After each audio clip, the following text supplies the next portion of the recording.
We feed them. আজকে আমরা করব ভয়েস চেঞ্জের পাস্ট ইনডিফিনাইট টেন্স। তো পাস্ট ইনডিফিনাইট টেন্স কাকে বলে? অতীতকালের কোনো ঘটনা বোঝানোর জন্য সাধারণভাবে আমরা পাস্ট ইনডিফিনাইট টেন্স ব্যবহার করে থাকি। তো পাস্ট ইনডিফিনাইট টেন্সের রুলস কি আছে? প্রথমে সাবজেক্ট হবে, তারপর ভার্বের 2 নাম্বার রূপ, দেন অবজেক্ট। 12টা টেন্সের মধ্যে শুধুমাত্র পাস্ট ইনডিফিনাইটে ভার্বের 2 নাম্বার রূপ হয়।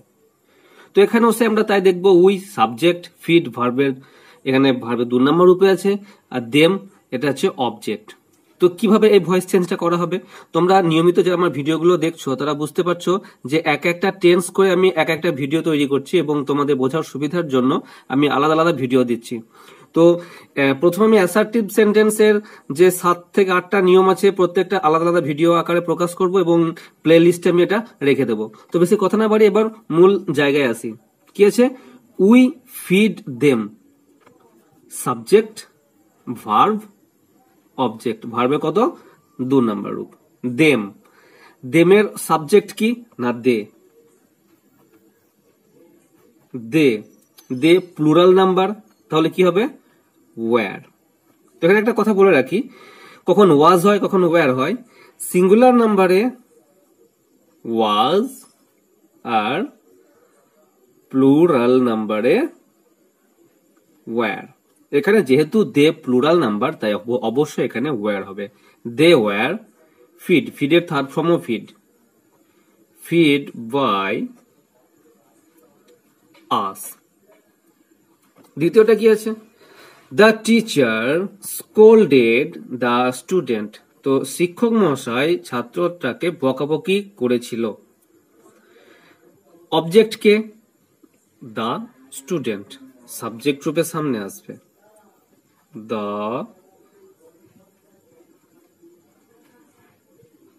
স্টুডেন্ট ওয়াজ, যেহেতু নির্দিষ্ট ছাত্র তাই কি হবে? ওয়াজ হবে। ওয়াজ স্কোল্ডেড এর থার্ড ফর্ম কি? স্কোল্ডেডই। Scolded by the teacher. The student was scolded by the teacher. My sister cooked rice. Rice object, subject রূপের সামনে আসবে, তাহলে কি হবে? Rice was cooked by my sister. My grandfather অর্থাৎ আমার দাদু কিল্ড মেরেছিল এ টাইগার একটি বাঘ। তো এখানে অবজেক্ট কোনটা? এ টাইগার, সাবজেক্ট রূপে সামনে। সেম নিয়ম, এ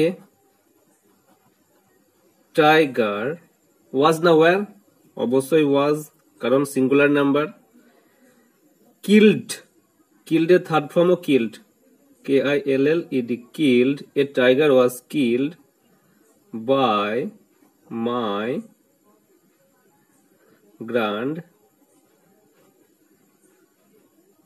grandfather. এবার দেখো,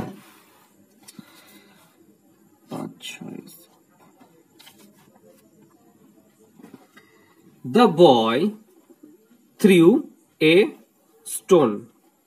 সাবজেক্ট, ভার্ব, অবজেক্ট। থ্রিউ এটা ভার্বের 2 নাম্বার রূপ। ভার্বের 3 নাম্বার রূপ কি? Thrown, THROWN, thrown. Throw, threw, thrown. তো কি হবে উত্তর? A stone was thrown, a stone was thrown by the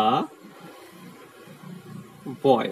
তো দেখছো কত সহজ। তোমরা যদি একটু ভালো করে মনোযোগ সহকারে আমার প্রত্যেকটা ভিডিও দেখো, অন্য যা কিছু হয়ে যাক না, কারণ আমি কথা দিচ্ছি ভয়েস চেঞ্জ কোনো দিন ভুল হবে না। Number 6, I watched the total English movie.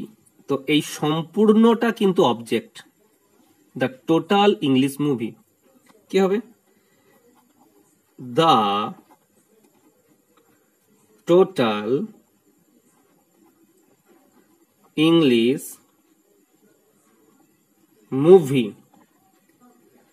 Was, তো নিচে লিখছি, এখানে হাতে এগোতে অসুবিধা হচ্ছে বলে, a English movie was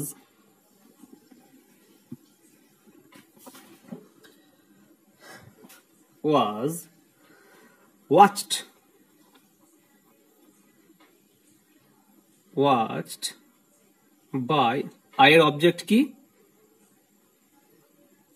me. ঠিক আছে, নাম্বার 7। তো তোমরা পরপর ছটা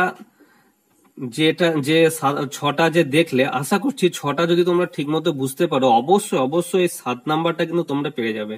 Sourav made a century, Sourav made a century, Sourav subject, made ভার্বের এটা 2 নম্বরে আছে, এবং এ সেঞ্চুরি হচ্ছে অবজেক্ট। তো বলো তোমরা উত্তরটা কি হবে? উত্তরটা তোমরা অবশ্যই কমেন্ট সেকশনে জানিও। আমি উত্তরটা করালাম না, এটাই তোমাদের হোম টাস্ক থাকলো, অবশ্যই তোমরা কমেন্ট সেকশনে জানিও। তো ভিডিওগুলো তোমাদের যদি ইনফরমেটিভ বলে মনে হয়ে থাকে তাহলে অবশ্যই একটা লাইক করে দিও। আর এরকম ভিডিও, বিশেষ করে ভয়েস চেঞ্জের ভিডিও, আমি আলাদা একটা প্লেলিস্ট করেছি, সেই প্লেলিস্টের প্রত্যেকটা ভিডিও আমি রেখে দিচ্ছি। তোমরা যাদের দরকার ভয়েস চেঞ্জটা ভালো করে শিখতে চাও, তারা প্লেলিস্টে গিয়ে একটা করে প্রত্যেকটা ভিডিও তোমরা দেখো। আশা করছি ভয়েস চেঞ্জ নিয়ে আর কোনো অসুবিধা হবে না। তো আজকে এ পর্যন্তই, দেখা হচ্ছে নেক্সট ভিডিওতে। বাই।